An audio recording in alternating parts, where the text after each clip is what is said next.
Ladies and gentlemen, welcome back to Holy Plot. This is episode 4. I am one of your co hosts, Liam, here with Jacob and James as always, and we are going to have a little bit of a shorter episode for you. I know I've probably said that every episode at this point, but this time I mean it. So we are going to get into a little bit of animation news. Probably the biggest entertainment thing that has come out this week has been My New Adventures with Superman on Max, streaming now, the first 2 episodes, as of recording anyway.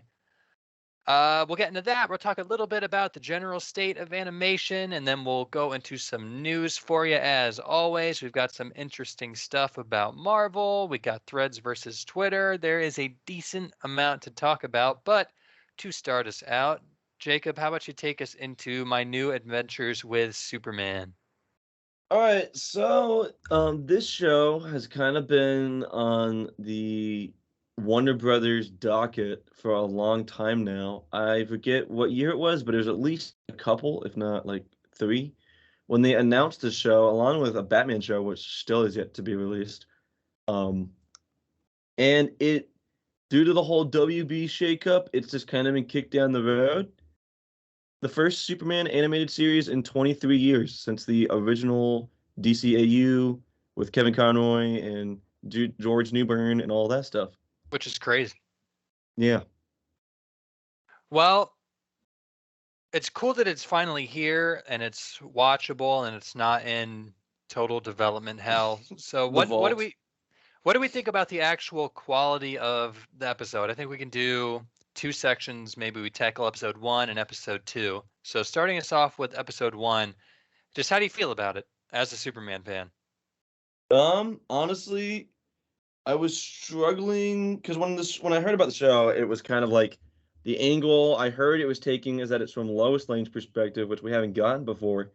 But I was struggling to see what new this show was bringing in the first episode. That is, not so much in the second.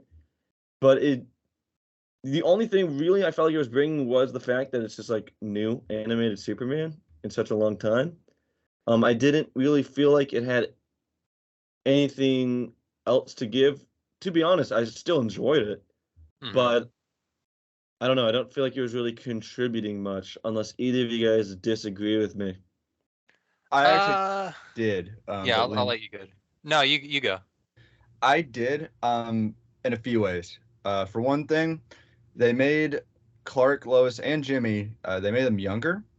They made them interns. Instead of them kind of already being reporters into their career, they're younger and they're interns. And I actually enjoyed that. It made it feel a bit fresh to me. Just the dynamic between the three, I thought was kind of new. And another thing, which I believe they get into a little bit in episode 1, but more so in episode 2, is it looks like they're setting up a bit more of a mystery of what happened to Krypton. Okay.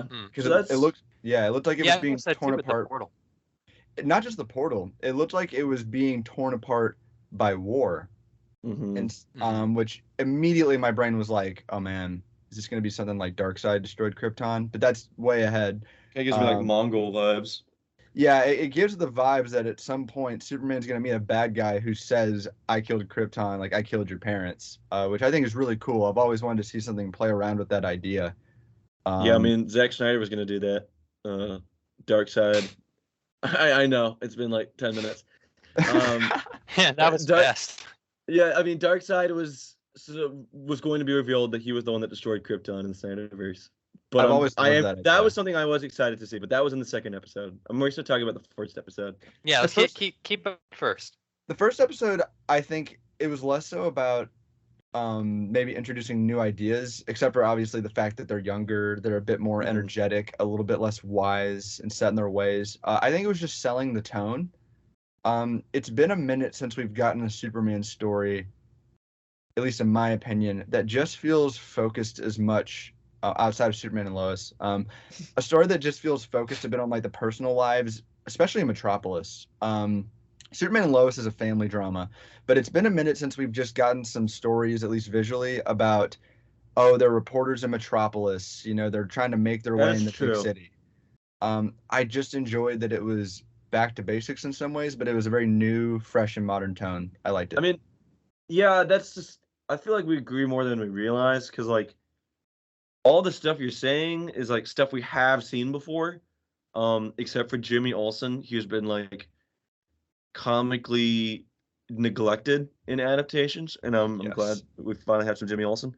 Um, we have Mhm. seen it before, but it's been a while, so I think we do kind of just agree that's like the best thing the show is bringing is just like revisiting old ground until the second episode. As far as the first episode, that is how I left it feeling. Liam, what do you think? I definitely feel like I probably liked the first episode the least out of the three of us. I Okay. also have far and away the least amount of skin in the Superman game, Hmm. so I guess I have more of like a casual perspective on it. Well, that's a But good perspective to have. it was perfectly like reasonable. It wasn't anywhere near like bad. It was, to me, it seemed, and this is way too high a bar, obviously, but it felt very, I'm trying to find the right word here. I don't want to say kiddie, but it felt very like safe, I guess. Yeah. So I mean, I think Which you bring up you like a great point. And I think I was kind of waiting for someone to bring it up. Is that this show? It does feel very kiddie, right? And yeah, yet I mean, it's when you compare it to something, and this is what I was saying with way too high a bar, you compare it to something like Batman the Animated Series, for example, which is like the mecca. There we But go. it's still yeah, there's that mentioned, but that is obviously still geared towards children mostly, I but in a mean, way it's kind of yeah. not. Exactly. Well, I feel like Well, I feel like when it was pitched, that show, it was like, we're gonna make a Batman cartoon and kids are gonna love it. And they said, okay. And then they applied some real artistry and had some really mature storytelling in it that made it more than that. Which, granted, we've only seen episode 1 and 2 of this show. It could totally go on to blow my mind, but I don't know. On one hand, I thought it was interesting as well how it was a bit stylized. It had sort of some Eastern animation yeah, it influences in it. felt a But lot like an the anime. robot was very like Evangelion inspired with its design. And I think Superman, when he gets his dude, he even does like a Sailor Moon bit, which was pretty funny. Mhm. yes. Uh, all in all, first episode, to me, I guess I won't say kiddie because that, whatever. But I'll say it felt super safe. Well, I mean, Uh, I want to talk about that for a minute. More on the kind of like the distribution side of things is that the show is like undeniably catering to a younger audience, and yet it is releasing at midnight on Adult Swim, which I just think is like a weird choice. it's odd. It I doesn't seem like something I would catch on I midnight at certainly Adult Swim. I certainly have Yeah. my theory on that. Well, I do think it has to do with like the WB animation handling. I didn't even think the show was like gonna be on HBO Max. I think that's kind of like a last minute thing, which Hmm. honestly You mean is Max? right. What the The hell is only HBO? reason, if I'm being honest, even though I'm like a diehard Superman fan, that I'm watching this is because it's on Max. So I'm just really curious as to why they thought putting it on Adult Swim. This like, there's nothing wrong with an animation on Adult Swim. It's not like Family Guy or something. But it's just weird given the tone of the show. Is my whole thing. When it was announced that we were getting a midnight premiere of the first animated Superman show in like 20 something years on Mhm. Adult Swim, I was looking at the art style. It's clearly a little anime infused. It's like, holy shit, this is gonna be awesome. And then I watched it today. I was like, I mean, yeah, it's Superman, but it's kind of, I don't know. It did not blow my mind, which I think I wanted it to. But again, this is clearly the beginning of their. You can tell that they're laying down groundwork for stuff. Yeah, so I think Uh, we should just kind of get on to the second episode. Well, Honestly, well, we should what just kind of we we should should give our well, rate. verdicts on our Yeah, well, well, verdicts. out well, of also, 10. Go on, James. I was just like quick thoughts on the network placement, and because like we're kind of talking about how that it's a little bit like enigmatic. Personally, I just think that the network placement was an afterthought. Okay. I do think that something that contributes to that is that Cartoon Network is in a bit of a rough spot right now. That would be the obvious place for this to have gone. But Cartoon Network is going through a bit of a rough period right now to where it's sharing space now with like a younger kids block, like Nick Jr. I think it's called Cartoonito. And I might be wrong. I might be wrong, but I'm pretty sure that Adult Swim has even expanded its borders time-wise earlier into the night. So I didn't know any of this. I think it's just the fact that network TV itself is an afterthought. So streaming is where the numbers come in, where the viewership comes in. So I'm pretty sure that it was just like, okay, we'll throw it on network, but I'm sure when they go to look for the numbers for keeping this going or not, they'll be looking at the Max numbers. I mean, they've been doing that. Oh yeah. I mean, last week, and I'm not going to go on too much of a tangent because I talked about it like an hour and a half last week. But Superman and Lois is like a network TV show, but they're like on record saying that they look at the Max numbers, which right now, the show is the second most watched anything on Max. Well, so I mean, look at Better Call Saul. Yeah, for sure. I mean, like it's made in the Avatar, network. The Last Airbender. Yeah, I mean, like something like Saul is made in the network machine, but ultimately, Netflix is in mind for that show. I mean, I watched it on Netflix. I mean, remember, like, the reason why the Arrowverse was a prospering property is because the CW never made any money on network Arrowverse. I'm not mistaken. At least very little. But where they did make money is making deals with Netflix. So, like, all of Arrow, all of Flash, all those shows were put on Netflix, and that's what kept them alive. And honestly, I think WB kind of soft-killed those shows when they started wanting to do deals in-house on, well, at the time, HBO Max. Yeah, no, that was just my brief kind of sense on why Adult Swim. Okay, that makes sense, honestly. Yeah. Yeah, I think I do think like the draw is going to be from Max for sure. Yeah, I think it's safe to say we all three watched it on Max, did we not? Oh yeah, no, I don't have cable. Yeah, No.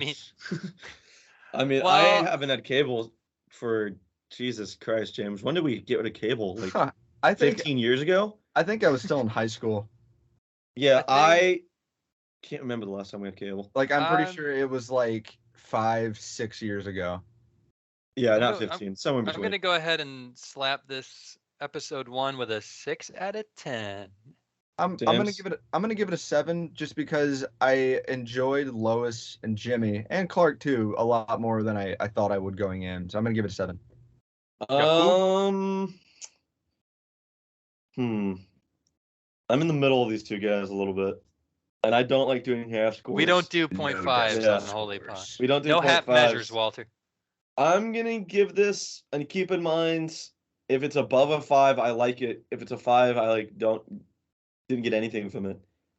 I'm gonna give the first episode a 6. Hater. Let's go. But that still means I enjoyed myself. I would recommend it. Again, it was not bad. It was very, you know what? The best word to describe is very cute. It was cute. It was cute. I don't really think we're the target audience, but I do think the second episode was definitely better. So absolutely, we should start talking about that. All right. Well, I guess I could start us off with that because again, I probably have the least to say about it. I thought, first of all, I want to ask you, Jacob, because you would know. Was that was Livewire, right? It was like kind of a soft origin. That was pretty cool. Livewire is great. Livewire in the original animated universe rocks really hard. Yeah, I'm very glad because I knew Livewire was going to be in this going into it. I did not. But that was very cool. I like the animation a lot with Livewire, like throwing the trucks around and stuff. I thought that was awesome. I have to say my piece because it fired off some neurons the way they handled Livewire in the 2 episodes. Okay, all right, let's hear it. Well, Jay, do you have more thoughts? No, man. Just go ahead. Your neurons are firing. I want to hear about these neurons. The neurons. Okay, so as far as a writing style for villains that I loved, we're gonna invoke another name here, Spectacular Spider-Man. One thing that was so great about especially the first season is how they would introduce villains in the background like an episode or 2 prior, like minimum. For sure. And that allowed you to get to know these villains for them to feel like they're a part of the world as like who they were before, and then they enter in. For sure. And there were tons of unique ways that they did that. I mean, there were characters that they did that for like 13 episodes. Green Goblin. So when they have like this random chick, I'm like, who is this lady? Like, who is this like NPC like thug character? And then all of a sudden it clicked to me that they've been building up her motivation, her resentment, and her personality. And I'm like, oh my God, that's Livewire. That's so cool. I loved that. And for me, that was one of the first signs that this show is not phoning it in for kids like in an Ultimate Spider-Man way. No, it does not feel like an Ultimate Spider-Man Teen Titans Go at all. Sorry No, to any fans it's of that legal. show. But yeah, no, where it's like that was my thing, was I was like, okay, I feel like the show is all ages. I don't feel like it's pandering to kids. I mean, it's definitely catering to a younger audience. I would say It like is. the target audience of this is like 14 to 17. Well, I think yeah, actually I would agree with that. But I think that there's a huge part of the audience that contributes to why the show is how it is, which is that I think it is equally catering to a male and female audience, which is also obvious. That is with very true. That's Lois very true. being a frame. Because yeah, no, that was the whole thought there. Lois is great in this. Lois is great. But I think the other thing outside of Livewire that I wanted to say really impressed me with the second episode is the hints at what they might be trying to do with Krypton. Just everything with Krypton in general. Does anybody want to hop in there, or should I just go on that? I've got a little bit to say on that. I thought in the original animated universe, Brainiac is there during the fall of Krypton, which is pretty cool. So I was looking out for Brainiac, seeing if they were going to do that again. But I would agree. I think it's really cool. I mean, there's depending on how a writer wants to handle Krypton. I don't necessarily think there's a wrong way to do it. A wrong or a right way to do it, because I feel like if it's just a natural disaster, nobody listened to Jor-El kind of deal, it's like it can say stuff about what's going on with our planet right now. You can get some cool commentary out of that. Or on the flip side, if you want to go Snyder mode and say it was Darkseid, well, then that sets up cool stuff with Superman and Darkseid down the road. So I'm fine with them doing either or, as long as they do something with it. I guess the wrong way to do it would just to be Krypton exploded. That sucks. Next. Zod. So, no, I think I honestly, I mean, I think like Krypton has been baked into Superman adaptations, especially the DCAU one, but it hasn't like the events of Krypton have not really caught up to a version of Superman in a long time. Yeah, he hasn't really had to confront it.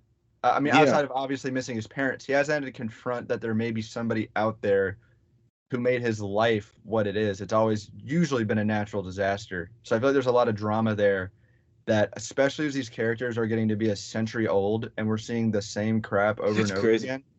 Mm-hmm.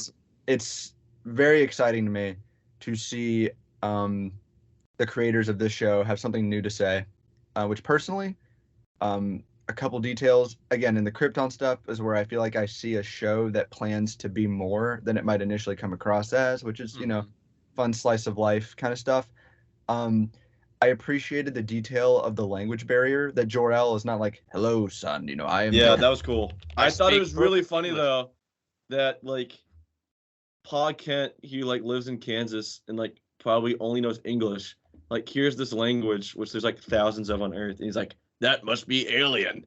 But it sounds like... It sounded a little like Latin, almost. Yeah, it didn't really sound alien. I thought it was really funny that he said that. I laughed at it. Pa Kent also, like, went to go get milk in the spaceship scene, which was a really weird moment. He did. He runs. That was pretty funny, though. I think that there was, like, an intention in the script there that, like, Ma Kent scared him off, but I don't think it fully came across, so it kind of just seemed like he didn't give a shit. I think it was supposed to show that he was maybe a bit more uncomfortable. That's what I'm hoping. Yeah. I'm hoping that we're gonna get a moment where he kind of like this because it happened again when he had a suit. He was like, that's a thing. It wasn't like a that just happened MCU joke. It was just kind of he's like, look at that.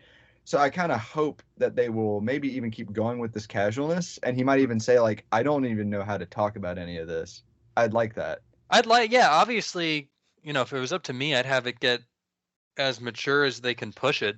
Batman style, and just We've had Oh, podcasts. this Superman though, it's not Batman. but Okay. I'm not saying make it dark. I'm saying mature. Have it tell Okay, fair enough. stories that aren't just Superman punches a big robot and gets a blurry picture taken of him. I want there to be like character depth, which I want to bring up the elephant in the room that I'm surprised we haven't spoken on at all yet. But we got some Suicide Squad action in here. Yeah, so We Slade, which I know there's like, Jesus Christ, there is. If you know anything about Slade Wilson in DC, um, he kind of has an identity crisis as to who his adversary is. I mean, he originates from the Teen Titans. He just Um, beefs with everybody. he That's was what I baked want. into Green Arrow, and that was especially due to the show, which I think is very natural. And then in Arkham Origins, he was really pushed as a Batman threat, which people kind of don't like, other than it just being cool. And now he's here in a Superman show, which I did kind of find a little bit odd. I think naturally Amanda Waller would be involved with this kind of thing, which she is at the end of the second episode. Yeah, I she love was there. that. That was cool. Which is cool because Amanda Waller is awesome. She's kind of just like never been bad in like anything that I can think of. And they put her in a ton of shit. Green 'Cause she's Lantern awesome. 2011. She is played by, oh my God, what's her name from Black Panther? The mom. Angela Bassett. Yeah, she's played by Angela Bassett in Green Lantern, which is funny. She's got good actresses playing her too, because then in DCEU she's Viola Davis. She's got good treatment. But I love Amanda Waller, so I'm not complaining about that. But I did find it a little weird that Slade is here. Personally, I think there's Superman villains that you could have integrated first. But well, I think I think Slade is here for. I don't necessarily think he's here for Superman. I think it's more of a maybe they're looking, if this does well, to do a Task Force X kind of deal, and they're setting it up not Raimiverse, Webverse, Sinister Six style. Hopefully done a bit better. Now at the end of everything, I don't know. The show setting up Dr. doesn't. Octopus or some shit. The show doesn't scream spin-off to me. no, I don't want that. This screams to me 10 episodes and it's over. Honestly, I hate to say it. Maybe. Unless it does really well. They haven't said anything on that because honestly, I don't think they know what they're doing in regards to the show's distribution. I think this show got announced pre like 2 regime changes. Yeah, I mean, legitimately, you're not wrong. Like there was like, this show has gone through like 3 generations of WB control. Now, I mean, I'll give Discovery credit. I'm glad they finally released it because it's just been sitting in like the content vault. yeah, I think we know that James Gunn wants a unified front that includes animation with like same actors between live and animated. So I could see this show. Personally, I like this show. I would like to see it keep going. I mean, I'm not willing to say that yet. I want to see where it goes for sure. I think the reason why I say that so quickly after only 2 episodes, you're dick rating this show, man.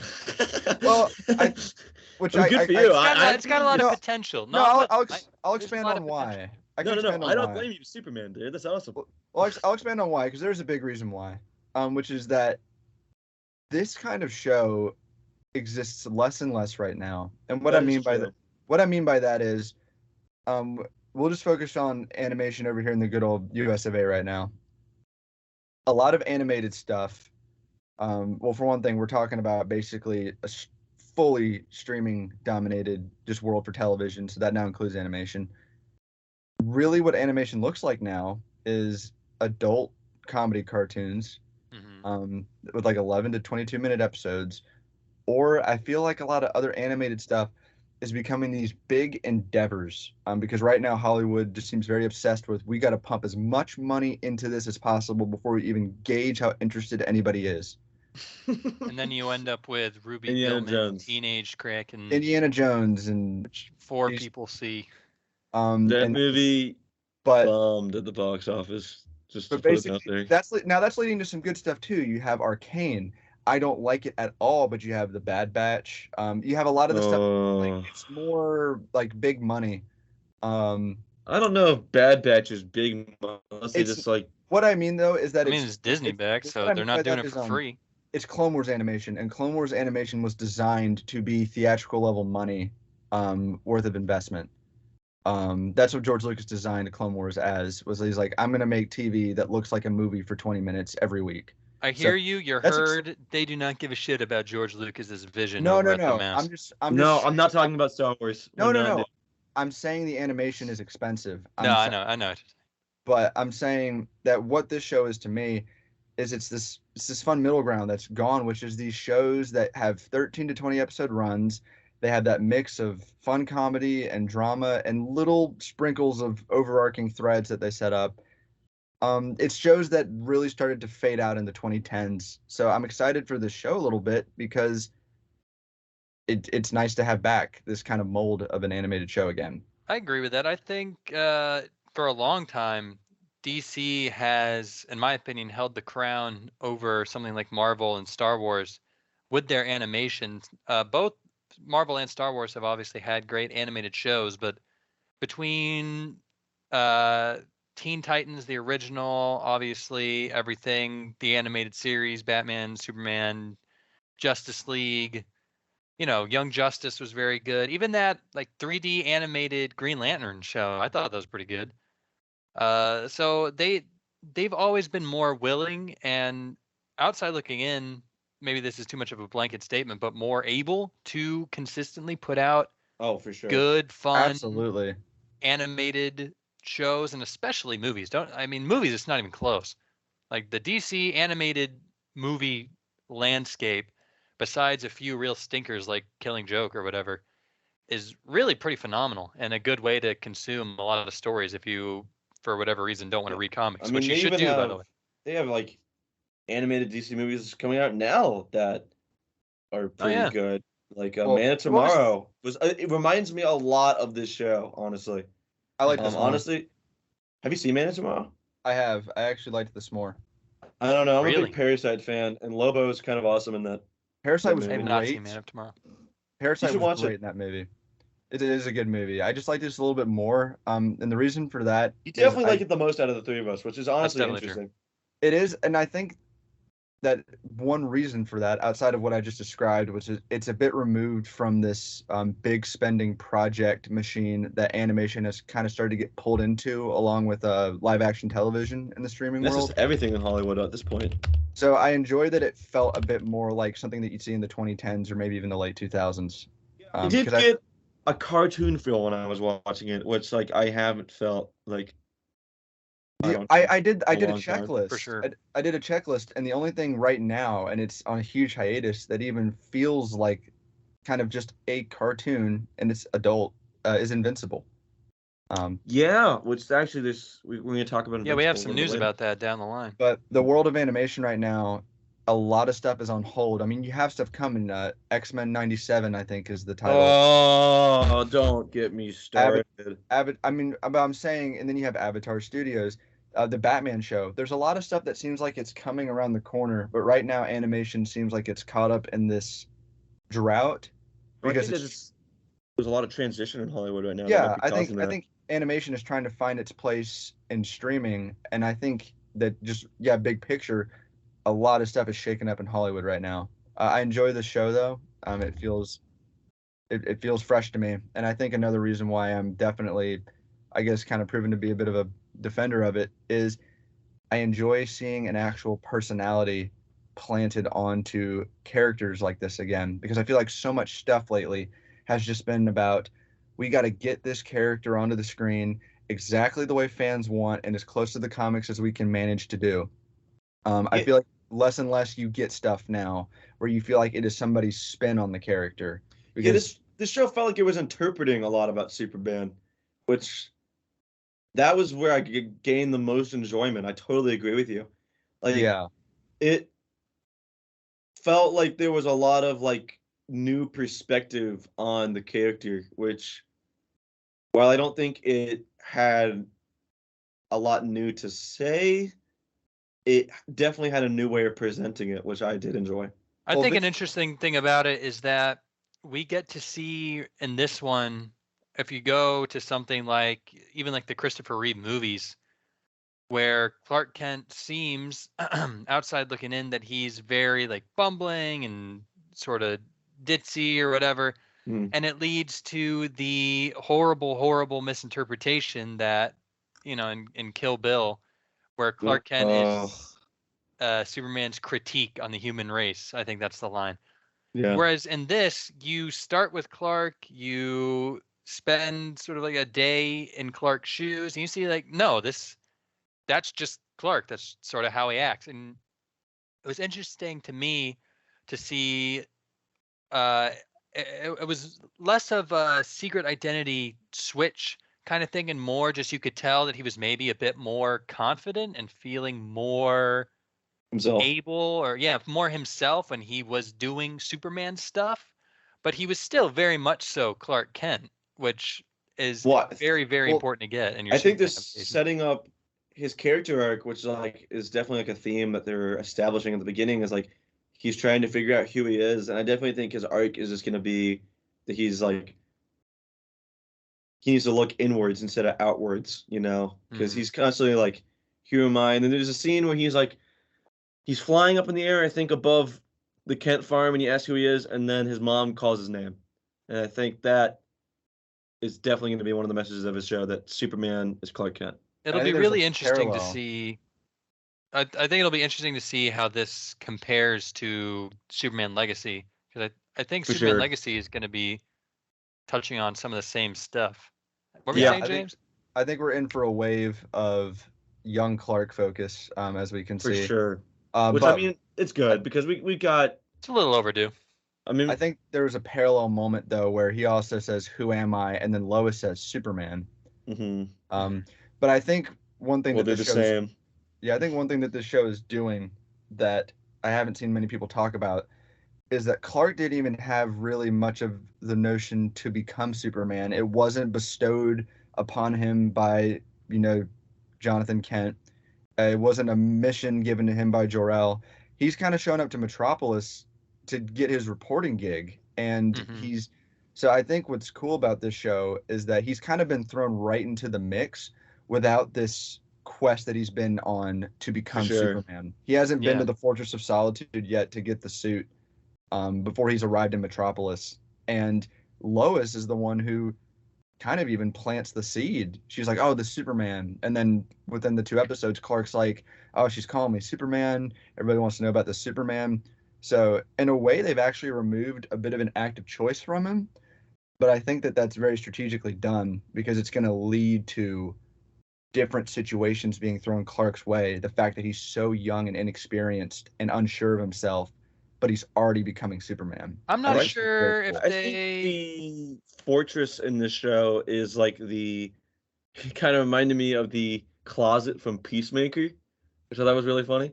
Like the dimension thing that he went into to talk to his dad. I definitely It, think that's the fortress. it I'm reminded not me of sure the if Animus they're from Assassin's Creed. if Yeah. they're stripping away his choice. I wouldn't agree with that necessarily. I think what makes this interesting for me is that even looking at something like the language barrier he has with his dad, this is a Superman where usually we see he gets this whole speech is you're here on this planet to lead these people into the sun, and this is a Superman which didn't have that. And I think if anything that gives him more agency because we see Clark Oh, Kent snap. given all of these powers and this suit or whatever, even without a holy mission bestowed upon him by Krypton, he becomes Superman anyway, which I think is a cool angle. So I I don't think know. they have him set up to make a lot of choices himself and have a lot of agency. And like, yeah, the way I even say that is not meant to make it sound like not to diminish how he's portrayed here. I think actually one thing that they might be doing is the fact that he just hopped into it. It wasn't Hmm. even really a choice when he was at somewhere where there was danger, which they show in the very first scene. His first instinct is to immediately help. He saves that car at the very beginning Hmm. and a scene that I thought was very like charmingly simple. And then he does that again with Lois and Jimmy. He just immediately jumps in. He almost doesn't make a choice, which I think is going to contribute to his lack of confidence because he's like, "Oh, I don't know who I am." He's already showing who he is, but Hmm. he's not processing that because he's not he hasn't had a big declarative moment yet. Oh, And yeah, I get that then. Yeah, that makes more sense because I think the best way to sum up, I guess, where we both are is this is a Superman whose gut instinct is just, if someone is in trouble, go in, save them, don't even really think about it. If Lois and Jimmy are about to get punched by a robot, throw a hoodie on and hit the fist regardless of what happens. Or even if you're a little kid, you see this car going, just grab it. It's kind of better writing. It's almost a better, I think, portrayal of some of what they were trying to do with Jordan in the last season of Superman and Lois that we were just talking about, where he just can't. It's just kind of natural that he wants to jump in. He doesn't think about it. He can't help it. I don't know. I think they're doing a lot of interesting stuff with the character. That's kind of starting to wrap up what I have to say. Other than, I really enjoyed Lois. I enjoyed her sense of humor. I enjoyed the character flaws they gave her. I think everything mixed very well. She wasn't annoying to me. One thing I liked is that this show continued in my opinion, improvement of the character's dynamic, which is that Lois falls in love with Clark and not Superman. I think I like that. It's better. Mhm. And Superman and Lois is what started that, or at least what modernized it. And this show is continuing that, which I think hopefully will become the norm. I think the best way to wrap up this show for me, and then if we want, we can move on to some news after we give our ratings. Yeah. I think that it was a cute, serviceable, if a little kiddie introduction into the character of Superman with a ton of potential. And for that reason, I'm going to give episode 2 a 7 out of 10, and I will be watching the next one. I'm going to give episode 2 an 8 out of 10. I think it was a pretty big improvement over the first one, and I actually wasn't I didn't want it to end, which was cool. I do think I'm gonna watch this every week. Who knows? We might have a section on it every week here, or at least we're definitely gonna review the end of the show and the entire season. Yeah, we maybe give our thoughts about it then, if not every week. But yeah, I'll give it an 8 out of 10. Gonna watch the next episode. Definitely recommend it. It's on Max. It's quick. If you don't jive with the first episode, I would give the second episode a chance. I definitely think they chose to do a 2-episode premiere, probably due to some focus group testing or audience reactions, because I definitely think I would not have enjoyed this nearly as much if there was not 2 episodes. So it's a cool, kind of feels like an episode of live action TV, 44-minute Superman episode. Go check it out. James? To me, it felt like, and I say this in more, it's meant to, I say this in the most charming of ways. It felt like that fun, finding its footing early season 1 kind of energy to this show. For sure. Yeah. Mm-hmm. I personally I'd love to see it keep going. I'd love to see it find that footing.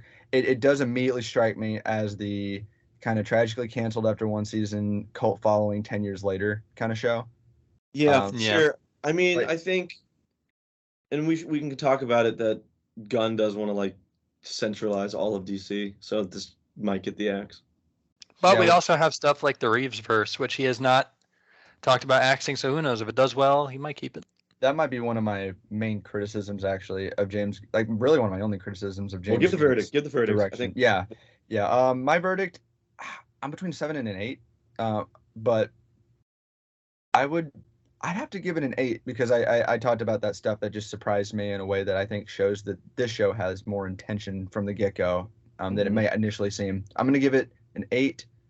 I'm excited. I'm definitely going to keep watching. This is something that I want to support for what it can bring back to the world of animation. Yeah, honestly, I want it to succeed more than anything just because I want more stuff like this. Well, comic book discourse online is eating this up. So I'm glad to see that. I mean, people seem to really be enjoying it. That surprised me. I thought it was going to get torn apart a little bit for being kind of light fare. Well, I mean, you know how the DC fan base is. You can throw a dart at the DC fan base. You'll find someone who hates it and someone who loves it. There's a corner of the fan base that I will not name that is dogging on this show. But it could be anyone. I'm not going to say anything. I'm not going to say anything. All right. I think we should transition. We should transition into talking about No, a little bit of what James was alluding to with the whole centralization of DC. I think I do find that interesting that James Gunn wants to like if you don't know the plan is for like the DCU, which is like the new chapter, I guess. Still have no idea what's going on. Even as intensely that I follow it as I do. But it sounds like he wants to have like it be the home for movies and live action TV and animated television and even video games. Um, which kind of James, I think I'm probably with you on this. I kind of think I heard what you were gonna say, which is that Yeah. I don't really agree with that. I think it's a good idea, and there's a lot of because the big problem with the DCEU is that it's just disconnected. Um, you'll have like Wonder Woman show up in Shazam, and they'll like pretend that they're all in the same universe, but I don't care. So I do understand that like they're trying to bring it all together, but like I don't know. I think it'd be kind of lame if like instead of the Arkham games, we got like Christian Bale. Yeah, You know, here's the thing about that is it's I can totally get it because I would absolutely agree that the DCEU's worst problem was that to this day, as someone who has a podcast about this kind of thing, I couldn't tell you if like half of this shit is even in the same universe anymore. I don't know. I yeah, mean, it's in the is same it universe and is like this like concept only. I guess it's in the same multiverse they're trying to spin at the end of Flash. Don't even get me It's started in on that. Whatever, the but my point is yeah. that I can understand it as a course correction. However, it opens a very shitty door where you take something. We'll use the MCU for example. Mm, Let's see if the MCU does Taskmaster, and it's Black Widow Taskmaster, and that's the Taskmaster they're using. Full stop. If if the MCU is doing what the DCU is apparently doing, then everything from animation to games to shows to movies, that is your Taskmaster. So I mean, if it's a shitty representation of a character, which I hopefully we won't have something like that, but there's bound to be one of them, then yeah. we're stuck with that interpretation of the character, and you can't really go anywhere else besides actually cracking open a comic book, which you I should do mean, for the He record. I does do say there's going to think be Elseworld honest stuff, though. honestly, I do think the Marvel brand just does have that problem.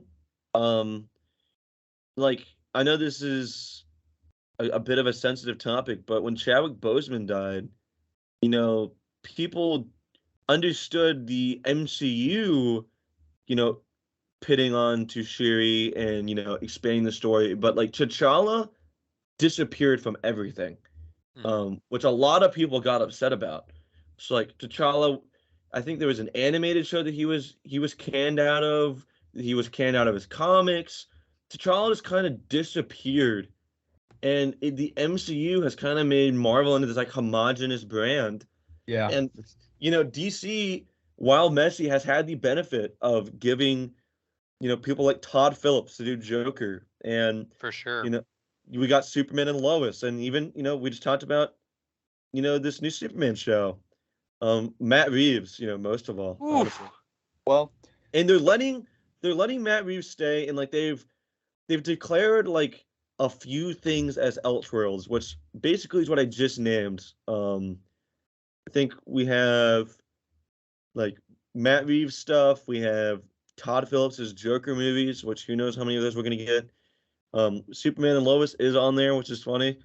And Sandman, which actually I did not watch, I didn't is watch that on either. there. no, missed that. There's a lot of stuff Damn. coming out at that time. So, and there's probably a couple other that I'm missing. But everything else is basically like concluding or getting canceled. So I am a little concerned that we're not going to get stuff like My Adventures with Superman anymore because they're trying to homogenize the DCU, which from a Mhm. corporate standpoint, I'm going to be honest, does make sense. And no, it makes total Exactly. No. sense. From a corporate standpoint, it makes sense. But it's Um, also we just kind of saw what happens when you have a connected universe with one continuous story. and you have to watch 8 million movies and 5 Disney Plus episodes a week, not naming any names. Long story short is people don't really do it, and they stop showing up to your movies because they stop making sense because they didn't watch, I don't know, WandaVision or something, not naming any names. Well, I think Marv. you hit the nail on the head, Jacob, when you talked about specifically the word homogeny, because that is my number one concern. Less so with live action television, though I do think I don't mind shows. Like, I'm actually very excited for like Lanterns, for example. Yeah, it's gonna rock. So I'm excited that these streaming shows are going to be integrated into the live action stuff. Big reason why. There are so many DC characters, all of which have their entire individual mythology that I mean, I've tried, like, just like in my head, it is hard to do like a phase 1, 2, 3 for DC because it just No, gets it really so is. dense. It's so interconnected. You almost need TV to take off some of the weight, especially for stuff that would be better as a show, like Peacemaker. At the most Isn't like it basic best? level, like it was like a conversation that was going on earlier this week, which is like DC's characters all have like their fictitious cities and these like mythologies around them, and then the Marvel, whether you dislike it or like it, like packs all of their 100 heroes into New York City, which is like it's cool, And but not even just New York City, but like a couple key events in their timeline, so to yeah, speak. so DC, I understand coming from a creative standpoint why, but I don't know, man. Now, I think that is fine, but even in live action television, as far as the centralization of DC, which is kind of our little mini topic here, if you centralize all the live action television, you lose stuff like Doom Patrol. Mhm. You Dude, lose that stuff show like rocks. for any of its cringe, you lose the Arrowverse, and the Arrowverse is actually a key point because one of DC's greatest strengths, and this is the big overall reason why I push back on the homogenizing. One of DC's greatest strengths is its variety and how it's been adapted. For sure. You don't like some stuff about the Arrowverse, go watch the DCEU. You don't like stuff Exactly. about the DCEU, I mean, eventually you could just literally focus in on the Snyderverse. You don't like stuff about the Snyderverse, go watch the animated stuff, the animated movies, the animated shows.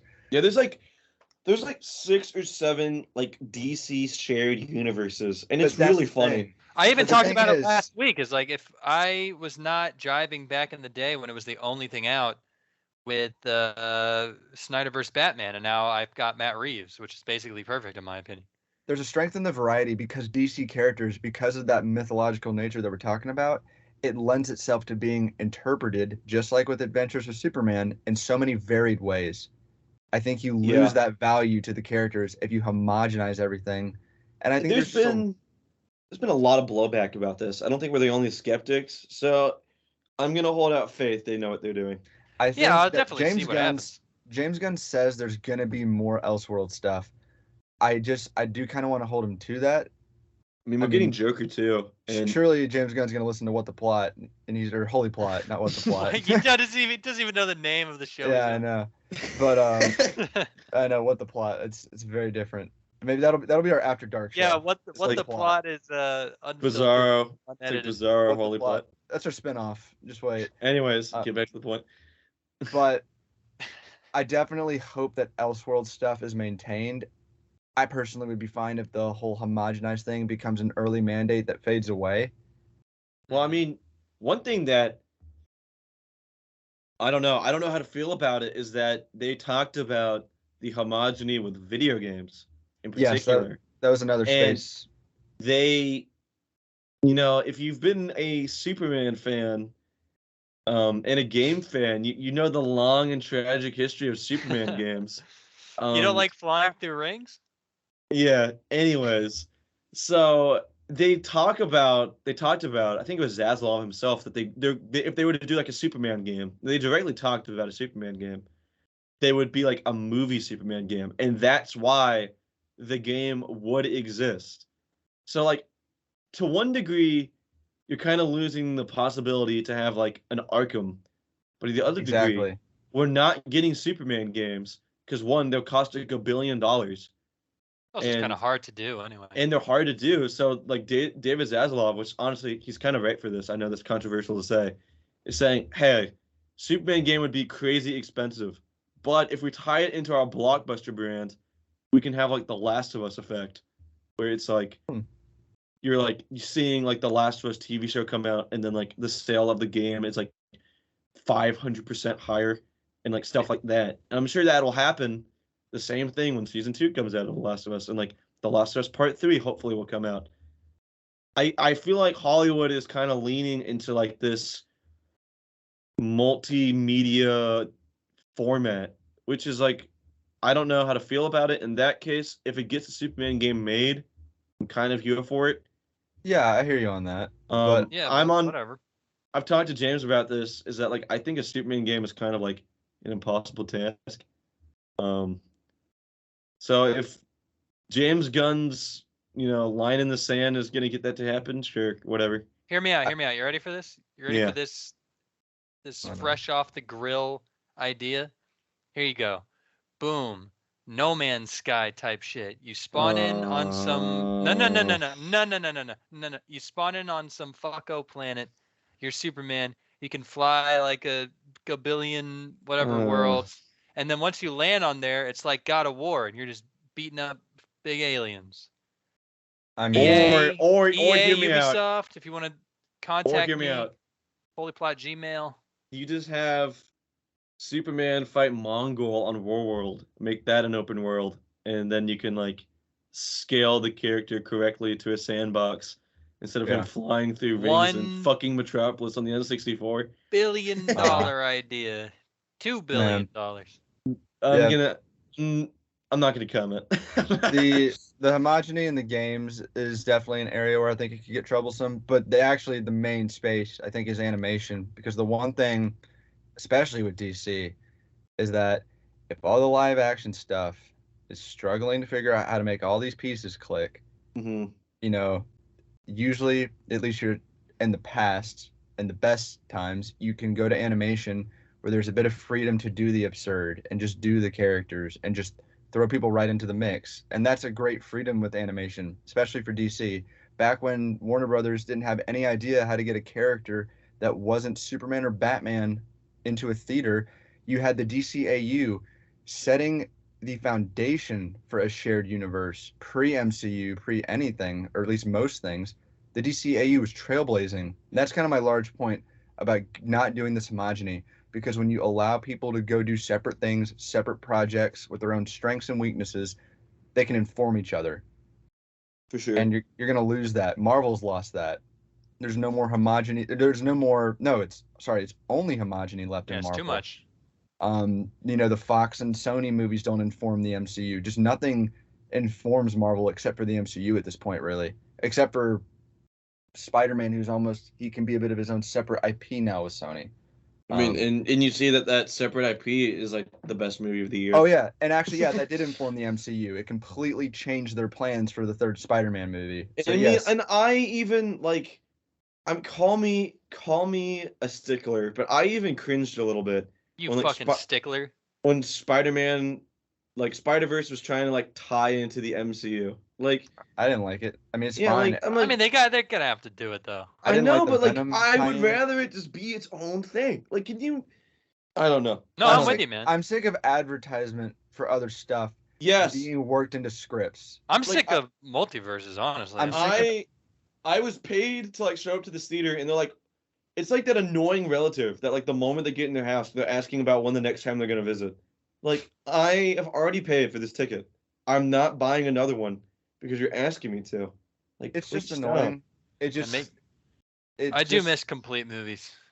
I just miss stuff just being what it is and not a part of this larger content IP family, quote unquote, where it's like every single thing is cross-pollinated to get you to the other one, to the point where it's like cross-pollinated. It's just the corpo links are felt, and so I don't want to see that happen to DC. I mean, I hate to say it, but it works. It works, and until you start getting, unfortunately for us, it makes $1 billion. I mean, you'll have people kicking W when like Glup Shido back at it again in episode 4. We're not going to have an episode. Up. Refer to episode 3 for the Glup Shido every episode of this podcast so far. We've talked about Glup Go Shadow. click on our other videos, you need to little get- ant. Do what I We're say. gonna have to put a Glup Shadow definition in our about page. Dude, Every single description, just by the way, Glup Shido is XYZ. we need to get like a design for Glup Shido. Like That's what our that character- mascot is Glup Exactly. Shido. That's exactly what I was getting at. I think we should move on. I think Yeah, We can move on, but definitely. I think we made a good point. Healthy What- skepticism. Yeah, I don't know. I think we can kind of transition into the news now. It's a bit of a Want to talk about Comic-Con with some Yeah, news, so I Jake? actually got Oh, boy. I got some fresh off the Twitter news right here in my hand, which ties into James Gunn, which is that James Gunn and Chris Pratt have discussed a Star-Lord solo film. So Sure, whatever. I don't know how that would really work. I think I No. could see James Gunn being like a consultant, but clearly he is out of the Marvel movies. I mean, we didn't have the podcast up when Guardians 2 came out, which was a shame. But the movie Good does movie. end. Best Marvel movie, MCU movie. That is. I would agree with that. The movie ends with Star-Lord will return. So I don't know. I can kind of see it happening. People have been talking about it. I like Chris Pratt. He should keep chasing his bag. Whatever. I'm gonna talk about things in terms of like money and producer type talk when that's what I feel like motivates it. So here's what I feel like happened. James Gunn told a story. I think he actually crafted a great ending for Star-Lord, and I feel like there was a conversation of, well, if the Guardians of the Galaxy IP is being dissolved, and how can we break apart these characters into their separate IPs to continue contributing? You're totally right. To continue contributing to the fabric of the Marvel Cinematic Universe. And I'm sure they went around to everybody. They said Dave Bautista, and he said fuck off. And Zoe Saldana's out. I know that. Zoe Saldana's out, and I'm pretty sure Chris Pratt might have been the guy who said, I like playing Star-Lord. Yeah, he said, I'm almost positive. It was like after the movie came out, he was like, yeah, I'll show back up. So I'm pretty sure that as soon as probably they You poor heard fool. as soon as they heard that exit his lips, they were like, okay, let's get that Star-Lord will return card at the end of the movie. And I thought they were setting up a Disney Plus show. And it sounds like he has James Gunn's blessing. So yeah, I'm sure he does. I'm sure James Gunn. Well, James Gunn isn't going to be like, no, fuck you, Chris Pratt. You can't play Star-Lord anymore. I hate you. Yeah. But it sounds like it's like James Gunn has given it thought. I don't know. Whatever. I kind of wholesale say no to almost anything else with these Guardians characters because 3 was such a beautiful ending. I don't want anything else. I don't want Toy Story 4. I don't want The Adventures of Star-Lord. I don't want Toy Story 5. Look, for the record, viewers, will only be watching Marvel movies for this. Yeah, we're pretty much out. If and I'm not trying to come across as like a Marvel hater, because I did like the MCU at one point. And just like I said, I loved Volume 3. I would give that movie like a 9 to even a 10 out of 10. I love that movie, man. But if it wasn't for this, I honestly, you might not see me going into the theater for Marvel. So, which is rough. I am satisfied with Guardians 3 being my true ending. So if they wanted to just like dick around with these characters and play with them like toys, I just don't care. Because and for that reason, I'm out. I'm emotionally checked out. All right, let's move on. Hey, Jacob. Jacob, is James Gunn and DC, are they going to be at Comic-Con this year? So they're not going to be at Comic-Con. So we talked about this.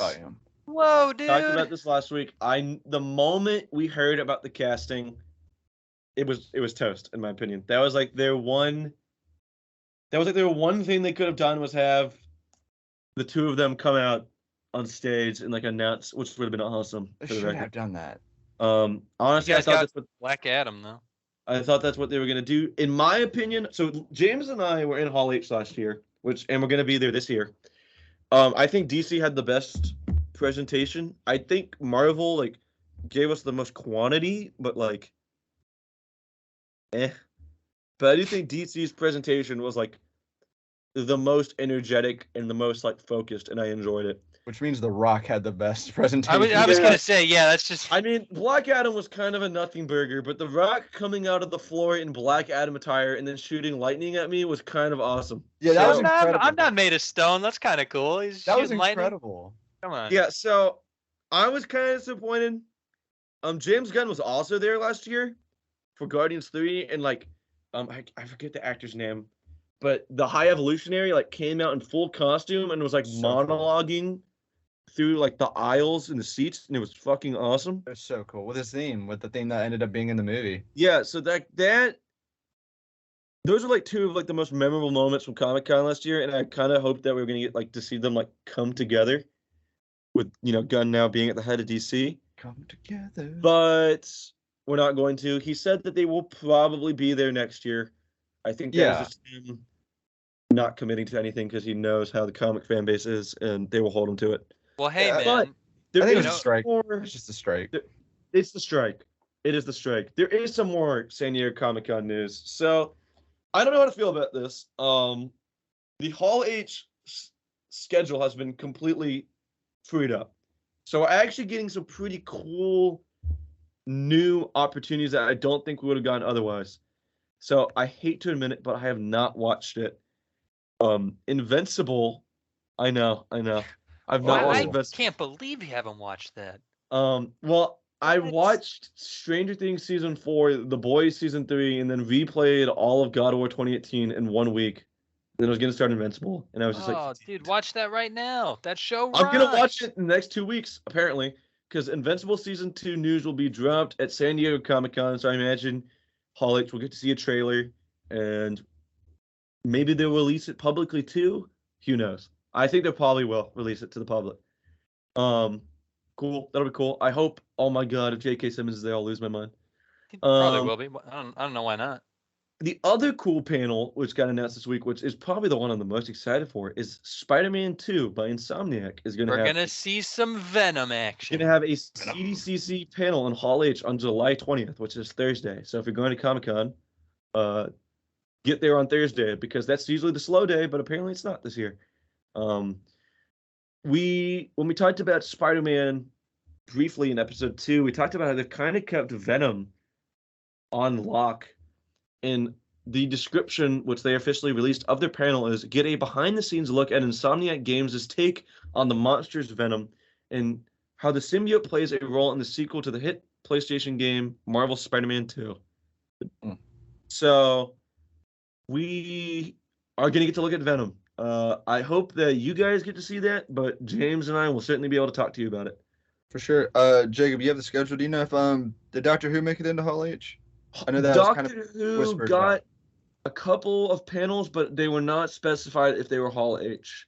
Okay. The other Hall H panels that we know of is a Walking Dead, which I'm admittedly not into.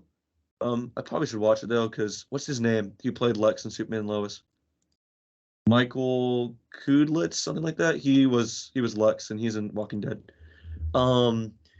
They're gonna have like a joint panel for all of their Walking Dead properties because there's like a billion of them. And then Teenage Mutant Ninja Turtles, the new movie, is gonna have a Hall H panel. Which I looks That- pretty good. That looks in my opinion. cool. I'm pretty interested in that. I've So, never been It's a honestly- little Ninja Spider Turtles Verse. fan. Yeah, Yeah. so honestly, I think Hall H being like, the big names dropping out is kind of disappointing, but it sounds like there are some cool panels that we wouldn't get otherwise. I might be coping a little bit, but I am excited. I'm That is excited. kind of A little bit. all of the Hall H news. They usually post the schedule about a week out from Comic-Con, which will be next episode. So we will talk to you then about. Well, what we do. before we move on from superhero talk, we have some MCU and DC moves. I will start us off with some MCU rumblings. First of all, Benedict Cumberbatch says that he is going to return to film some new scenes as Doctor Strange next year for some sort of Marvel movie. So if you are a fan of Benedict's Doctor Strange, that is good news for you. We don't know too much more other than that. It was honestly kind of a given. I mean, Yeah. it just makes way too much money, but Doctor Strange 2 made like 900 million. I mean, it's confirmed. Like yeah. he was never not going to do it. Another thing, some Deadpool 3 news on two different fronts. First of all, it has been said that Deadpool 3 is a hard R movie, which that's good. And I I'll think believe it when I see it. that's I was about to get into that. I think that, Marvel, the MCU specifically, has said 1 million times that, like, this new movie's going to blow your balls off, buddy. This is the MCU going dark. This is the MCU's first foray into horror, Benedict. So, whatever. If it's hard R, it's hard R. I'm not sure how intense they're going to let it get. I would like, in a perfect world, Deadpool 3 would be great. It would be just as violent and ridiculous as 1 and 2. It would make money. It would show Disney that they can make stuff like that. And then they would let Daredevil be hard R. That's the perfect world. Good luck. Speaking of Daredevil, we also have some Wonko news that hit just today. Jennifer Garner is playing Elektra in Deadpool 3. And if you don't know, which I don't blame you if you don't, Jennifer Garner played Elektra in the old pre-MCU Marvel stuff. And she even had her own movie. She will called now be Elektra. playing Glup Shitta Yeah. in Deadpool 3. She's a For the glove record, the Elektra movie sucked so terribly bad. I'm sorry if there are any Elektra movie I don't think there fans are. in chat. I doubt it. It's like some Catwoman the movie type shit. So it's another example of the MCU going in and taking characters and actors who have previously played these characters and bringing them back for their new stuff. We've seen it a million times at this point. I hate to say it, but I am not excited for Deadpool 3. No, It just seems like a glup shitto fest. I mean, they Yeah, already have Hugh Gary. Jackman Wolverine, who had a perfect send-off with Logan. Now they're bringing back Jennifer Garner Elektra, who Ben Affleck not have is rumored to come back. as Yeah, that is Daredevil rumored. too, which we already have Charlie Cox Daredevil confirmed in this universe. I'm so Okay. sick of this multiverse, whatever. Let's bring back all of these actors from all these different things and make it all one big connected nothing so that nothing matters and there are no stakes. And you can look up a million YouTube video essays about how the multiverse is kind of hurting media a bit, unless you're Spider-Verse. Wait for 2 weeks from now when it's rumored that Henry Cavill is going to show up as the Sentry in Deadpool 3 or whatever. I'm sure. Yeah, it's Shut Now, up. Just shut up. To two-prong it, though, I'm about the hard R Speak- thing. Wait. Hmm? I was say just Okay. to two-prong it about the hard R thing. You cannot convince me that if the Deadpool 1 or 2 writers came into Disney and said, here's our script, here's our jokes, that Disney wouldn't put some red pen on some of those jokes saying we just can't do that. I'm saying I highly doubt it's going to have the teeth of the first 2 movies. You just can't convince me. No, it's definitely not. There are There's no jokes that would pass at Fox that will not pass through the Disney filter. I mean, Disney is not going to bring back Hugh Jackman's Wolverine and throw him in situations that were in Deadpool 2. It's just not. There's no way. I would love more than anything for R. That would be great, but I don't think any of us have faith that they're gonna actually commit to their hard R, which transitions Absolutely me. not. And like, no, to I the don't want to sound like a next- conspiracy The next theorist. story though. transitions me to the next story, which is that Zack Snyder, the man himself, discussed the genesis and the inception of Rebel Moon, which you don't know if is his new movie coming out at the end of this year by Netflix. And Zack Snyder's Rebel Moon was originally a Star Wars pitch, which, get this, was shot down for being R-rated and lacking existing characters. No glub shittos, you're out, glub buddy. shit- No, Shitless. no glove shittos, you're out. Is that a This creative is- idea? You get the hell out of here. Yeah, so You here take it to was, Netflix, son of a bitch. here was what he said. Zack Snyder said that a Star Wars movie was his original concept for Rebel Moon, adding, it was 7 samurai in space. I knew that the origins for George were a lot of those Kurosawa films. Which is true. So Zack Snyder tried to make a modern day, which I guess just got turned into Rebel Moon. Which honestly, I'd just rather see a new IP. Yeah, it makes me more yeah, excited for for Rebel sure. Moon, if anything. But it's just so revealing that Star Wars would not allow Zack Snyder to get involved on the basis of R-rated makes kind of sense. It does. But Mhm. lacking existing characters is just so fucking just dumb. Like, it's just the only way I can put it. Like, It is. you have I mean, this Mandalorian franchise. did so well because it was so disconnected for Yeah, and the the. show starts to go downhill when Glup Shido shows up every other episode. Yeah. Like, it's like this is like a genuine, if any recurring theme there's been in this podcast, it's just like the Glup Shido conundrum.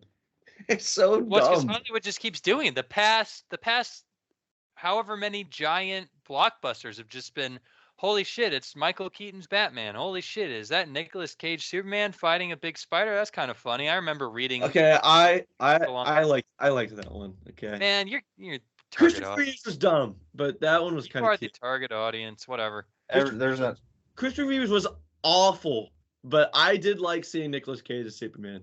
you I mean guess that was CGI Nicolas Cage. that was the It- least. the thing is that Nicolas he- Cage is in Dead by Daylight right now. I'll put that guy in anything. Okay, let's move on. I just thought it was worth mentioning. We're gonna talk about Zack Snyder more on this podcast. I'm sure of it. Well, he's owed an episode because I feel like we have a ton to say about Zack Snyder. Yeah, I mean, he's got a movie coming out later this year, so we might have like a Zack Snyder mega episode. It'll be a special. Yeah. All right. Hey, co-hosts, who among you has played Halo Infinite in the past month? I haven't. I you? have not. Well, apparently, I haven't either, and apparently we're not alone because 98% of the game's total player base has left Wah, wah. on Steam. Yeah. On Steam, which Steam is the only real tangible numbers that we do have. I did see people countering this, saying that it is 6 on Game Pass, but I mean, Halo being your 6th most played game on like an Xbox only service is kind of weird. Yeah, you would expect the most recent Halo thing to crack top 5 at least if they're quite literally giving it away on Game Pass.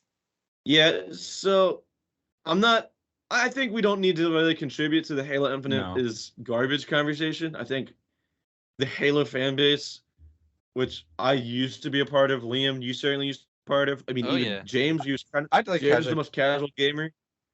Yeah, you're the most casual gamer among us, and you played Halo a lot.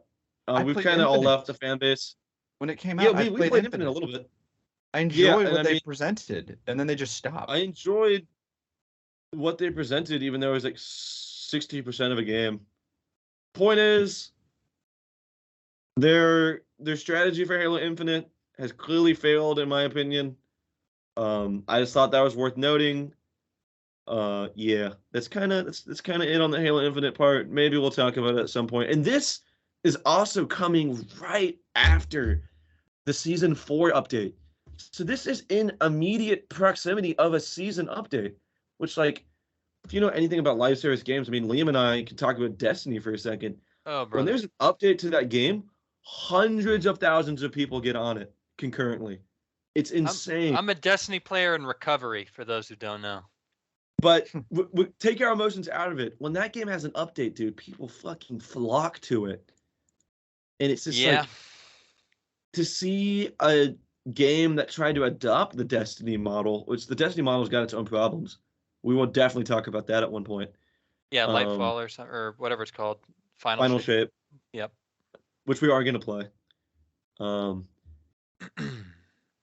It's just kind of crazy to see how Halo, Bungie's former IP, was not able to replicate that. All right, let's move on. All right. Well, I got something. Hello, yeah. viewer. Are you a young professional looking for a fun new show to watch? Boom. I got something for you. The Bear, baby. You probably already heard about it. Now, I am a Chicagoan, born there, lived there. It's a good show. It takes Have place you in watched it? Chicago. I have watched a little bit of it, yeah. Season 2 just started, right? Yeah. I wanna watch it. It's pretty Should- good. It's the gist of it. Obviously, no spoilers. I don't even have anything to spoil. If you are familiar at all with Chicago isms, is Al's Beef is a very famous spot here. It's just like a little yummy sandwich stand. You can get some Italian beef. It's sort of an institution. This show it's a guy who owns a Al's Beef equivalent, and he and his cousin decide to turn it into like a 5-star restaurant. And it sounds Cool. maybe from that, not like it's going to grab you, but it's That really, sounds really awesome. good. It's really, really good from what little I've seen. And it's some Chicago content. Underrated city. Go Cubs. I mean, I haven't watched it, but I mean, maybe we could talk about it on here. That's pretty good. I think I'm going to keep up with it a bit more just because I watched with my parents, actually. I watched a little bit of it just the other night. And Do we want to they talk about it on the podcast? let me give it a watch a bit more. Let me look into season 1 and then see what people are saying about it. If it takes off, which it is taking off, but if it takes off to like stratosphere levels, and if I think you guys would like it, we can talk about it. And lurking viewer who's still here, all one of you, if you want to hear about it, put in the comments along with anything else you want to hear about. Heck yeah. All right, let's transition to some more video game news. This is kind of the only other piece of video game news I got. Fun fact about us: we are Mario Kart addicts Ooh, here at Oh Holy Plot, yes. Oh yes. and the Mario fifth Kart wave- professionals. we are good at Mario Kart, man. I Yes, can we confidently say we are good at Mario Kart. The fifth waves maps got announced, and I'm actually pretty excited about these. I'm pumped. So I'm just gonna go down the list here. We can give quick, brief thoughts about them. So the first one is Athens Dash from Tor. Not the biggest fan of the Tor maps, but I gotta admit, this one looks kind of fucking awesome. Hey, You're I'll like- say this, dude. The past like 2 tour maps, 2 or 3, and this Singapore was awesome, man. Singapore was great. Bangkok, I thought was pretty Great. good. Amsterdam, when you're driving through the flowers, that's fun. The early tour maps that they added were snoozers in my opinion, but they've I been mean, good. I like the New York one, and I like the Sydney one's really good. Sydney one is really Sprint. I don't know. I would pretty much always take an original oddball Mario level over one of the tour city maps. That might just be me though. I don't know. Tour maps are Athens getting better. The tour maps are getting Athens better. I just wanna looks say that. really cool. I'm actually pretty excited to play that map. It's like you're like going through all these Greek ruins and caves and such. Looks really cool. I'm sure it'll There's be a fun. Fan favorite map, Daisy Cruiser. Let's go double dash, baby. Yeah, it's finally being added to this game. This was basically a given when we got the booster course pack announced. That map fucking rocks. Dude. Everyone wanted Daisy Cruiser to come back. I am very excited for that. A map I did not expect to get announced is Moonview Highway. Another from banger. Wii. Yes. It's a banger, but I didn't expect it to get. Well, you know what? It's a little controversial. There are people who don't like Moonview Highway. I love it, honestly. I love Anything it. that's from the Wii, I am so cool with being in this game. I think there's a school of thought that says that Moonview Highway is like a shitty way to do a city map, which I don't agree with. But it's out Well, there. They're In a DLC that has basically been centered around the idea of bringing Tori to Mario Kart 8, I can say it's a pretty good city map. A new map, which looks fucking hilarious. Squeaky clean sprint, which is basically just the poop map. You're just like in a bathtub and like in a sink in a toilet. It looks really funny, honestly. We touched on that one last episode a little bit. I'm the number one thing I'm excited for with this booster course pass. Damn, it's like 11 o'clock by the way when we're recording. Edit. Yeah, edit. The number one thing I am excited for with this course is whenever I'm playing with someone and they're sucking really bad, which when you're playing against me is going to happen often. As I say, you know what? I have the perfect map for how you're playing right now, and you bring them to the poop map, baby. Oh, devastating. Get excited, James. I know. It's going to be great. It's going to be said to me. So it's going to be great. Yeah, I mean, you are kind of trash. I am All the right. Michelangelo of the Ninja Speaking- Turtles. Speaking of James, Los Angeles Laps is the next map. The James, beloved city. James is a Los Angeles dweller, if you don't know. So we will be able to visit your hometown, James. He's a true Angelino. He loves the city more than anyone I know, more than Billie Eilish even. If you wanna escape reality from LA, you can go play a Los Angeles Laps and get a virtualized. That's another map to It torture is- James. It is absurd to think that anybody could actually drive anywhere in Los Angeles with the speed of a Mario Kart race. And you think it's gonna be like 2cc just on that map? No, it's like in Santa Monica, like on like it's like on the beach. It looks pretty cool, honestly. That's I'm kinda- cool. Actually, that sounds really cool, and that what, lore accurate. You It might take us back to the GTA days when we were racing on Santa Monica Pier. that'll be fun. That's cool if it's Santa Monica. I didn't see that, so that's I mean, cool. just judging by the one picture I have here, it looks like it's on like the beach. The next map, which I admittedly don't know much about, is Sunset Wilds from Game Boy Advanced. Don't really have much to add there. It looks like a cool remaster. Yeah, sure, it'll be fun. Yeah, whatever. This is the best one. Koopa Cave. Let's fucking go! Let's It's fucking go! God's map is coming back. It's my favorite map from Wii right there. The Booster Course pack has been very oriented to the Wii fans. The only map that we have not gotten, which I honestly would bet would be in the next one, is Toad Factory. And Wii Rainbow Road, my man. Yeah, I don't know. Yeah, I'm not, any Wii maps, dude. I'm so excited. I want Toad Factory. I want Toad Factory in this. It'll be in there. People adore Toad's Factory. I think there's Yeah. like one more Wii map that I want in there. I'm blanking on the name. Is it Toad's Factory? No, I think it's like the one with like a stone volcano that you Grumble shoot up Volcano. to. Grumble Volcano. Yeah, I'd No, love no, no, that no, no. one. That's not it. That's No, not no, it. no. You're thinking of DK Mountain. DK Mountain. Yeah, that's like the last one I want. That is a GameCube map, though. They got Summit in there for the last one, and I was so pumped to see that. That was one of the like 2 holdouts for me. I'd All love right. DK Mountain. I would also Next like map, if you're a Canadian, you will get Vancouver Velocity. Don't really have much to add. Nobody guess- lives in Canada next. Yeah, that's true. The Yeah. Canadian Shield. All Lame. right. That's all the Mario Kart news I have. Honestly, I wouldn't be surprised if we play it and talk about it on here, just because we like Mario Kart a lot. Oh yeah, that's happening. The goal is that if we get enough people listening to the podcast to hold like Mario Kart nights, I think Let that'd us be really know fun. if you want to watch it. That'd be fun. Well, no, like with the fans, you know. Let us know if you want to play it. Yeah. So once we get some good listeners, we'll announce Mario Kart night. We'll have like an auction or something. It could be you, one listener. This is It your could- point. Yes. It Our could number be you. one Okay. fan. Let's pivot back to some movie news. Oppenheimer, the talk of the summer, along with Barbie, has no CGI shots, according to Nolan himself. Ready. I know this has already been like a big meme everywhere. How the hell did he manage the nuke with no CGI? That's the thing I'm most excited for in that movie. How the I don't hell? know. What? How? We I'm talked about excited it for a little Cillian bit. Murphy the most, but that's pretty crazy. I honestly was shocked. That came out today. We're recording this on Friday. That came out today, which is pretty awesome. It's not much new Yeah. to say. We're going to talk about Oppenheimer on here. It's going to be a bit of a crazy weekend because Oppenheimer and Barbie are coming out on CDCC weekend. So you'll have a lot of holy plot to listen to, I guess. There is some stuff to talk about that week. Nothing major. We're working All on right. schedule. Elizabeth Tulik, if you don't know, plays Lois Lane in Superman and Lois, said, quote, in regards to if season 4 is the last season, we do not know yet.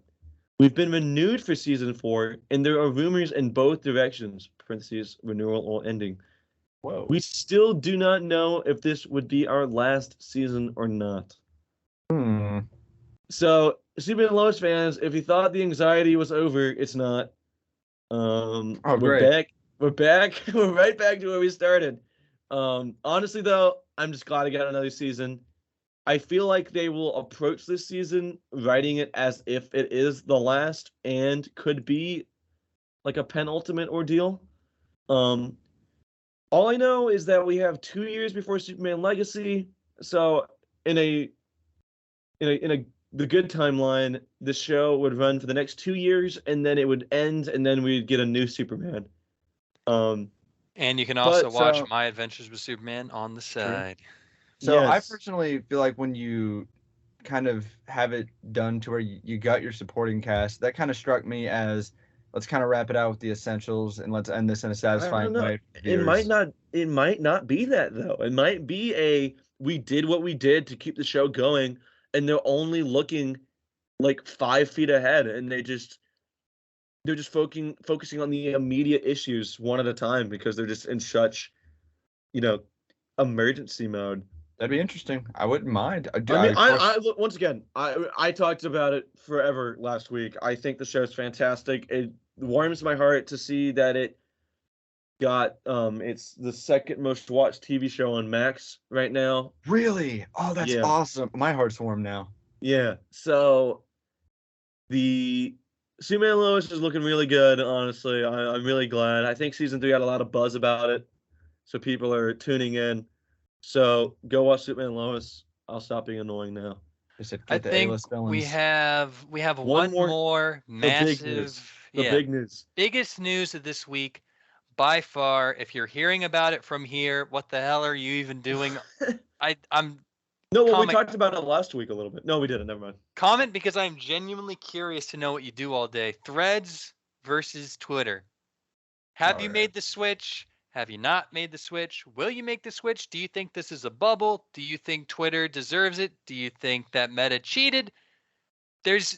I mean, honestly, damn, man. There's a shit ton to talk about here. This is not, mind you, a tech podcast. We're more Well, I mean, entertainment oriented, but I mean, this is big enough news for just like internet culture in general that I figure we should touch on a little bit.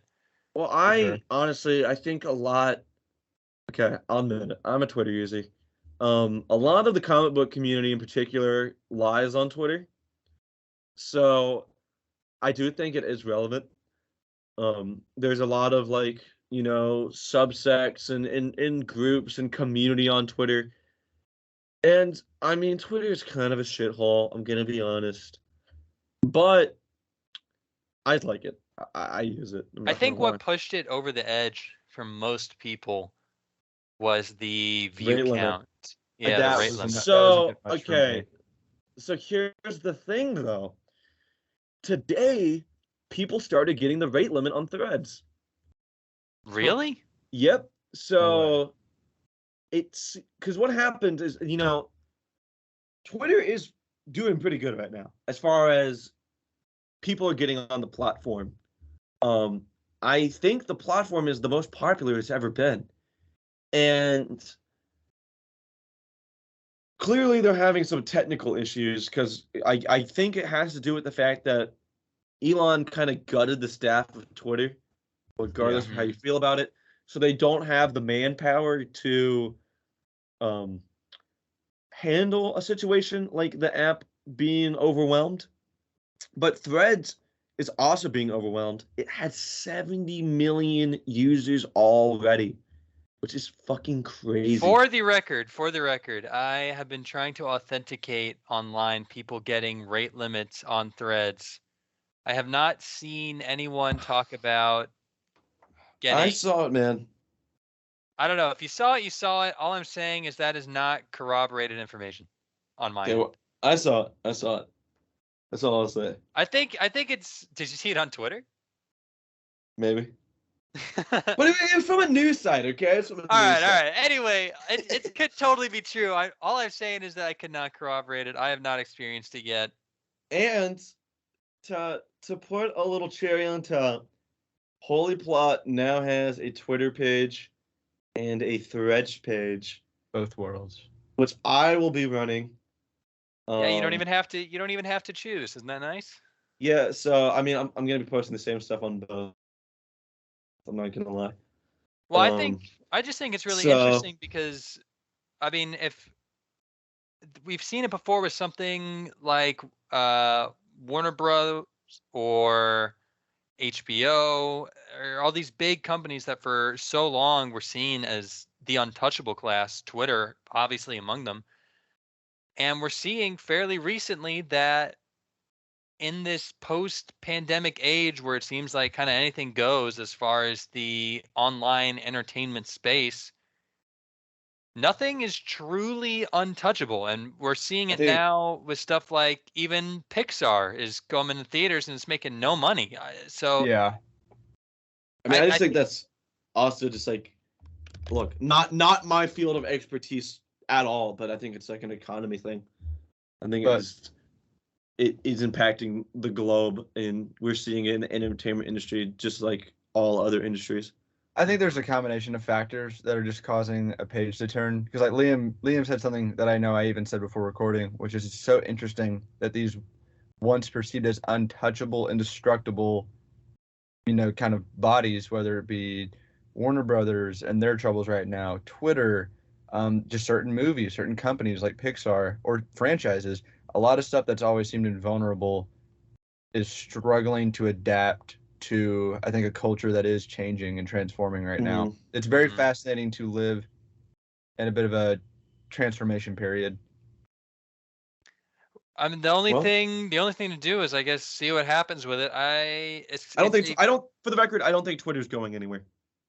I think that this is far and away the most this is the most Twitter has ever hung in the balance. I'll say that. Honestly, I don't think it's going anywhere. I don't know, man. There's too many people on Twitter. We've never had a mass exodus like this. People have been fed up with Twitter changes for months and months and months now, and it seems like a straw finally broke the camel's back. And don't get me wrong, I'm not going to comment on the issue because I know it's divisive, but like, Elon Musk has done a number on Twitter. Well, now we have, and because I've been using the app for a little bit, partially just to have something to say about it on here. There is work that needs to be done for sure. People's timelines are a little messed up, where you can't really cultivate what you're seeing on your homepage just yet, and I don't think there's even a trend area. So what it looks like to me, I heard a lot of Twitter users that were migrating were like thankful for Twitter in some ways and kind of went back. And here's what I think happened. I think that Meta and Zuckerberg have been working on this for a while. Yeah. I think that it started going into real production with the Elon Musk buyout and the fallout from that. And then I think the rate limit was announced on Twitter and caused such a stink that Meta said, you know what? Fuck it. Release Threads. This is the absolute best time to do it. People are more fed up with Twitter right now than they've ever been. You're probably right. We can just fix it in post. And I think that's exactly what they're doing. I agree with that. They did shadow drop it really hard. The only reason people found out about it is because it said on the App Store it was coming on July 6th. Right, and they announced it. I heard people who were confused what day it was dropping. I think it even dropped like a day early or something from when it was supposed to. I was trying to set up the Holy Plot Threads account, and I don't, unless I'm just blind, there is not like a web browser version of Threads yet. It just when you find the Threads website, it just gives you a QR code to scan to go to your phone. So that's kind of annoying because I use my desktop for everything. But yeah, I mean, you can find us on there now. We're on there as of the uploading of this video. There you go. But I think that's kind of it. Yeah, I think that's it. Yeah. Pretty much everything we need to hit. I just want to, give us the closing thoughts here. Next week we are going to talk about Mission Impossible: Dead Reckoning Part 1. I know it's a mouthful. I think we're going to be able to spring a couple conversations off that, particularly why like 4 movies this summer are going to be. We're going to also retrospect a little bit on the franchise itself because it's pretty good in my opinion. We are also going to start posting different kinds of content on the channel and our social media platforms. So we are going to just start like kind of posting micro versions of our segments. So that'll be a couple days after the podcast drops on Saturdays. But we are going to start posting, like, let's say this week, we would post like the My Adventures as Superman section and maybe the new section because I feel like that's pretty good information. You got some lunch-sized content coming your way because let's be honest, no one's watching nearly 3 hours of us talking about and we're just trying to cultivate a fan base, slowly growing. We're also going to start giving you some snack-sized content. We're going to try and get some, whatever you call them, TikTok, YouTube Shorts, Instagram Reels. I know Snapchat has a version of it, but That's not happening. There's no Holy Plot Nah. Snapchat. No. But we're gonna start doing that too. We're gonna talk that over. We'll tell you a little bit more about what that looks like next week. But yeah, there's just gonna be a variety of content. I know for the YouTube Short, TikTok, Reel side of things, we'll have some bits from the podcast and maybe some original content as well. We got to just talk it over. But honestly, we're just gonna keep growing. Keep pushing out more stuff. Unless you guys have anything else that you want to share, that's it for me. They call me My Adventures with Superman because I'm finding my feet but have a lot of potential. This has been Holy Heck yeah. Plot, episode 4. Thank you guys for listening.